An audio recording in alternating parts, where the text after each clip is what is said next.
দুনিয়াতে যত অদ্ভুত অদ্ভুত প্রশ্ন সব আপনি মুসা আলাইহিস সালামের মাথা থেকে পাবেন। বিভিন্ন বিষয়ে আল্লাহরে প্রশ্ন করতেন। সাইয়েদনা মুসা আলাইহিস সালাম আল্লাহরে বললেন, আল্লাহ আপনি আমার এমন একটা জিকির শিখাইয়া দেন যে জিকিরটার শব্দ আপনি আর আমি ছাড়া কেউ জানবে না। দিনে রাতে সব সময় এই জিকির আমি করব, আপনারে ডাকবো, কিন্তু শর্ত হলো এই জিকিরটা জানবে শুধু আপনি আর জানবো শুধু আমি।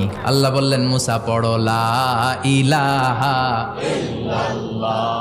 মুসা আলাইহিস সালাম কয়, মাবুদ এটা তো জাতীয় জিকির, সবাই জানে। আমি তো চাইছি এক্সেলেন্ট একটা জিকির, কারো কাছে নাই, শুধু আমি জানবো আর আমি পড়বো। আল্লাহ বললেন, মুসা এই লা ইলাহাকে যদি এক পাল্লায় রেখে দাও, তাম বিশ্ব, 7 আকাশ 7 জমিনটারে তুলে যদি তুমি আরেক পাল্লায় রেখে দাও, লা রাজাহাত কাফাতু লা ইলাহা ইল্লাল্লাহ, মুহূর্তের মধ্যে লা ইলাহার পাল্লা ভারী হয়ে যাবে। ও মুসা, তুমি যতই এক্সক্লুসিভ জিকির চাও, লা ইলাহার চেয়ে দামি জিকির আমার কাছে নাই।